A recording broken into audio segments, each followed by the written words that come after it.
Chegando o tempo precioso do dia de estarmos juntos na Palavra de Deus, seja bem-vindo ao nosso plano de leitura da Bíblia, lendo a Bíblia em um ano. Estamos avançando dia após dia, estamos passando pelos livros de 2 Samuel, já anota os capítulos de hoje, 2 Samuel 19 e 20, 1 Coríntios 12, ok?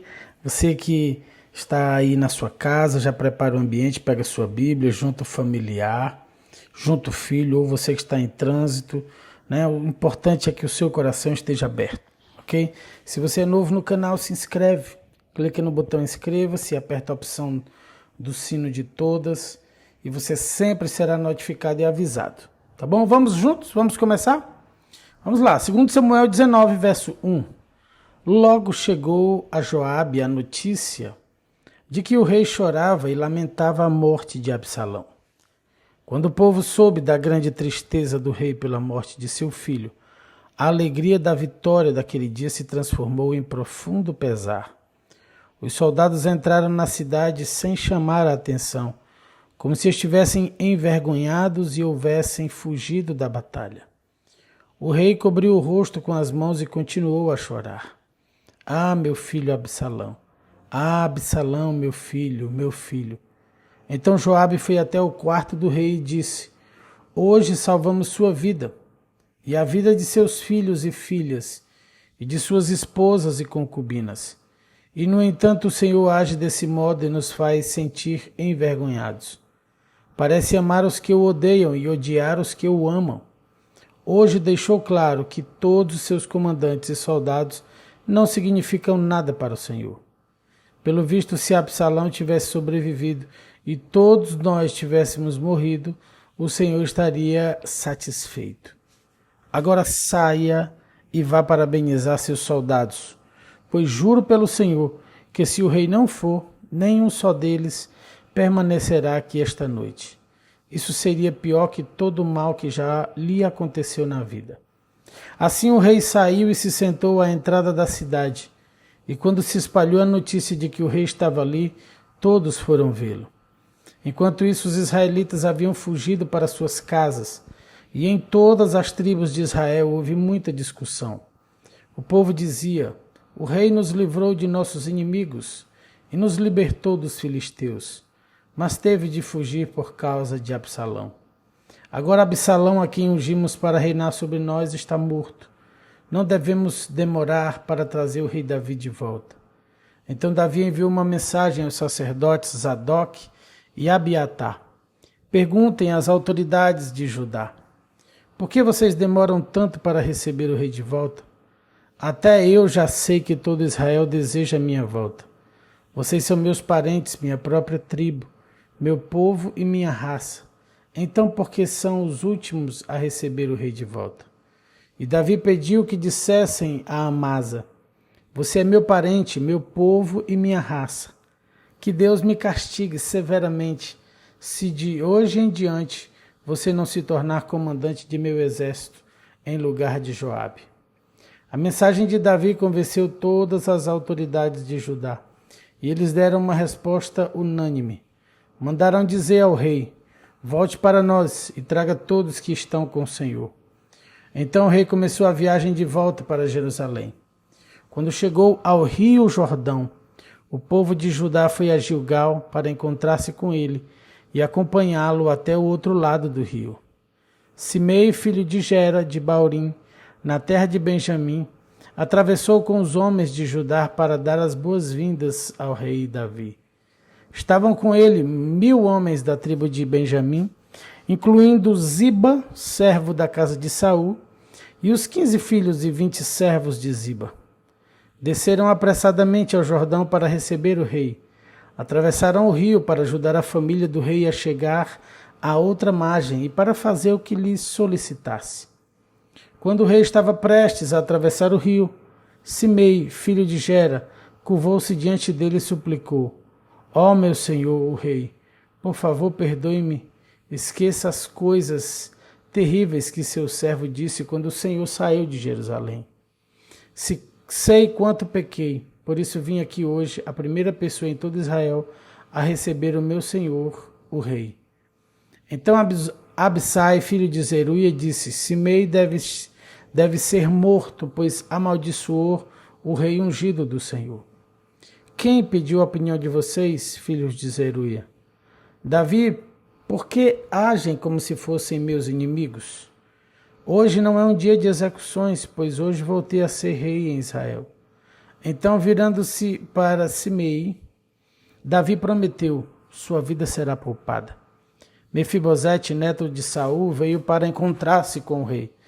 Desde que Davi havia saído de Jerusalém, até o dia em que voltou em segurança, Mefibosete não tinha lavado os pés, nem feito a barba, nem lavado as roupas. Quando ele chegou a Jerusalém, o rei lhe perguntou: por que você não veio comigo, Mefibosete? Ele respondeu: ó meu senhor, o rei, meu servo Ziba me enganou. Pedi que ele selasse meu jumento para que eu pudesse acompanhar o rei, pois, como o senhor sabe, sou aleijado. Ele, no entanto, falou mal de mim e disse que eu havia me recusado a vir. Mas sei que meu senhor, o rei, é como um anjo de Deus, portanto, faça o que lhe parecer melhor. Meus parentes e eu só poderíamos esperar que o Senhor mandasse nos matar. Contudo, o Senhor me honrou ao permitir que eu comesse à sua mesa. Que mais eu poderia pedir? Não precisa continuar se explicando, respondeu Davi.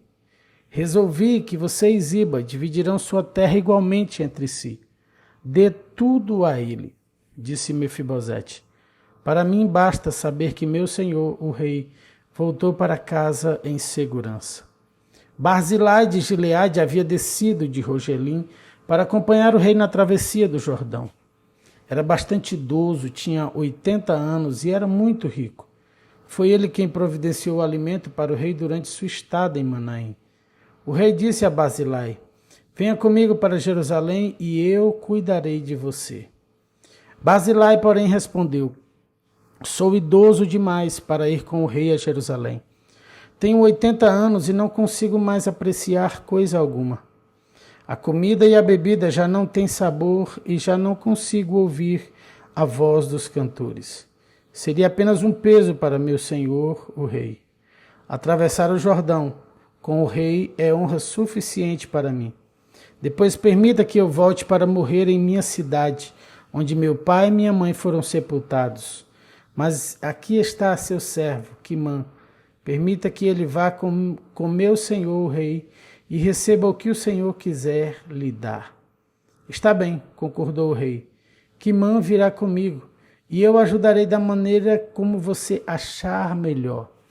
E farei por você qualquer coisa que me pedir. Assim todo o povo atravessou o Jordão com o rei. Depois que Davi abençoou Barzilai e o beijou, Barzilai voltou para casa. O rei atravessou para Gilgal, levando Quimã consigo. Todo o povo de Judá e metade do povo de Israel o acompanharam. Contudo, os homens de Israel vieram queixar-se ao rei. Os homens de Judá se apropriaram do rei e não nos deram a honra de ajudar a levar o Senhor, sua família e todos os seus acompanhantes até o outro lado do Jordão. Os homens de Judá argumentaram: o rei é nosso parente próximo. Por que vocês estão irados? Não comemos à custa do rei, nem recebemos favor especial algum. Mas há 10 tribos em Israel, responderam os outros. Portanto, temos 10 vezes mais direito ao rei do que vocês. Que direito vocês têm de nos tratar com desprezo? Não fomos nós os primeiros a propor trazer nosso rei de volta? A discussão continuou, e os homens de Judá falaram com ainda mais rispidez que os de Israel. Fechamos 2 Samuel 19, vamos a 2 Samuel, capítulo 20. Estava ali, por acaso, um homem perverso chamado Seba, filho de Bicri, da tribo de Benjamim. Seba tocou a trombeta e começou a gritar: abaixo a dinastia de Davi. O filho de Jessé nada tem nos oferecer. Vamos, homens de Israel, todos de volta para casa. Então todo o povo de Israel que estava ali abandonou Davi e seguiu Seba, filho de Bicri. O povo de Judá, porém, permaneceu com o rei e o acompanhou do rio Jordão até Jerusalém. Quando Davi chegou a seu palácio em Jerusalém, mandou confinar as 10 concubinas que haviam ficado ali. O rei lhes providenciou sustento, mas não teve mais relações com elas. Permaneceram como viúvas até o fim da vida. O rei disse a Amasa: reúna o exército de Judá e apresente-se aqui em 3 dias. Amasa saiu para convocar os soldados de Judá, mas levou mais tempo que o prazo definido pelo rei. Então Davi disse a Abissai: Seba, filho de Bicri, vai nos prejudicar mais que Absalão. Leve minhas tropas e persiga-o antes que ele entre numa cidade fortificada, onde não possamos alcançá-lo. Os soldados de Joabe, junto com a guarda pessoal do rei, e os guerreiros valentes saíram em Jerusalém para perseguir Seba. Quando chegaram à grande rocha em Gibeon, Amasa foi ao encontro deles. Joabe vestia seu traje militar e levava um punhal preso ao cinto. Quando deu um passo à frente para saudar Amasa, tirou o punhal da bainha. Como vai, meu primo? Disse Joabe, e o pegou pela barba com a mão direita, como se fosse beijá-lo. Amasa não percebeu o punhal na mão esquerda dele, e Joabe o feriu no estômago, de modo que suas entranhas se derramaram no chão. Joabe não precisou feri-lo outra vez, pois Amasa morreu rapidamente. Joabe e seu irmão Abissai deixaram o corpo ali e continuaram a perseguir Seba. Um dos soldados de Joabe gritou: se estiverem do lado de Joabe e Davi, venham e sigam Joabe. Amasa, porém, estava estendido numa poça de sangue no meio do caminho, e os soldados de Joabe viram que todos paravam para olhar. Então um dos soldados o arrastou para fora do caminho, até um campo, e o cobriu com um manto. Com o corpo de Amasa fora do caminho, todos seguiram Joabe em perseguição a Seba, filho de Bicri. Enquanto isso, Seba passou por todas as tribos de Israel e por fim chegou à cidade de Abel-Bet-Maaca. Todos os membros de seu clã, os bicritas, se reuniram para lutar e o seguiram até a cidade. Quando os soldados de Joabe chegaram, cercaram Abel-Bet-Maaca, construíram uma rampa junto às fortificações da cidade e começaram a derrubar o muro. Então uma mulher sábia da cidade gritou: ouçam, digam a Joabe que se aproxime, pois desejo falar com ele. Quando ele se aproximou, a mulher perguntou: o senhor é Joabe? Sim, sou eu, respondeu ele. Então ela disse: ouça sua serva com atenção. Estou ouvindo, disse ele. A mulher continuou: antigamente era costume dizer: se precisar resolver um desentendimento, peça conselho na cidade de Abel. Somos pacíficos e fiéis em Israel, mas o Senhor está prestes a destruir uma cidade importante da terra. Por que deseja destruir aquilo que pertence ao Senhor? De maneira nenhuma, respondeu Joabe. Não quero arruinar nem destruir sua cidade. Não é essa a minha intenção. Quero apenas capturar um homem chamado Seba, filho de Bicri, da região montanhosa de Efraim, que se rebelou contra o rei Davi. Se vocês o entregarem para mim, deixarei a cidade em paz. Está bem, respondeu a mulher. Jogaremos a cabeça dele para você por cima do muro. Então a mulher levou o seu bom conselho até o povo. Eles cortaram a cabeça de Seba e a jogaram para Joabe. Ele tocou a trombeta e seus soldados se retiraram da cidade. Todos voltaram para suas casas e Joabe voltou para o rei em Jerusalém. Joabe era o comandante de todo o exército de Israel. Benaia, filho de Joiada, era o comandante da guarda pessoal do rei. Adonirão era encarregado daqueles que realizavam trabalhos forçados. Josafá, filho de Ailude, era o historiador do reino. Seva era o secretário da corte. Zadok e Abiatar eram os sacerdotes. E Ira, descendente de Jair, servia Davi como sacerdote. E aqui nós fechamos os capítulos do Antigo Testamento. Vamos a 1 Coríntios, capítulo 12. Agora, irmãos, quanto à sua pergunta sobre os dons espirituais, Não quero que continuem confusos. Vocês sabem que, quando ainda eram pagãos, foram conduzidos pelo caminho errado e levados a adorar ídolos mudos. Por isso, quero que compreendam que ninguém que fala pelo Espírito de Deus amaldiçoa Jesus. E ninguém pode dizer que Jesus é Senhor a não ser pelo Espírito Santo. Existem 2 tipos de dons espirituais, mas o mesmo Espírito é a fonte de todos eles. Existem tipos diferentes de serviço, mas o Senhor a quem servimos é o mesmo. Deus trabalha de maneiras diferentes, mas é o mesmo Deus que opera em todos nós. A cada um de nós é concedida a manifestação do Espírito para o benefício de todos. A um, o Espírito dá a capacidade de oferecer conselhos sábios. A outro, o mesmo Espírito dá uma mensagem de conhecimento especial. A um, o mesmo Espírito dá grande fé. A outro, o único Espírito procede o dom de cura. A um, ele dá o poder de realizar milagres. A outro, a capacidade de profetizar. A outro, ele dá a capacidade de discernir se uma mensagem é do Espírito de Deus ou de outro Espírito. A outro ainda dá a capacidade de falar em diferentes línguas, enquanto a outro dá a capacidade de interpretar o que está sendo escrito, está sendo dito. Tudo isso é distribuído pelo mesmo e único Espírito que concede o que deseja a cada um. O corpo humano tem muitas partes, mas elas formam um só corpo. O mesmo acontece com relação a Cristo.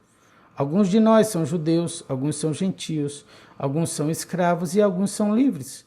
Mas todos nós fomos batizados em um só corpo pelo único Espírito. E todos recebemos o privilégio de beber do mesmo Espírito. De fato, o corpo não é feito de uma só parte, mas de muitas partes diferentes. Se o pé diz, não sou parte do corpo porque não sou mão, acaso por isso deixa de ser parte do corpo? E se a orelha diz, não sou parte do corpo porque não sou olho, será que por isso deixa de ser parte do corpo? Se o corpo todo fosse olho, como vocês ouviriam? E se o corpo todo fosse orelha, como sentiriam o cheiro de algo? Mas nosso corpo tem muitas partes, e Deus colocou cada uma delas onde Ele quis. O corpo deixaria de ser corpo se tivesse apenas uma parte. Assim há muitas partes, mas um só corpo. O olho não pode dizer à mão, não preciso de você. E a cabeça não pode dizer aos pés, não preciso de vocês. Ao contrário, algumas partes do corpo que parecem mais fracas são as mais necessárias. E as partes que consideramos menos honrosas são as que tratamos com mais atenção. Assim, protegemos cuidadosamente as partes que não devem ser vistas, enquanto as mais honrosas não precisam dessa atenção especial. Deus estruturou o corpo de maneira a conceder mais honra e cuidado às partes que recebem menos atenção. Isso faz que haja harmonia entre os membros, de modo que todos cuidem uns dos outros.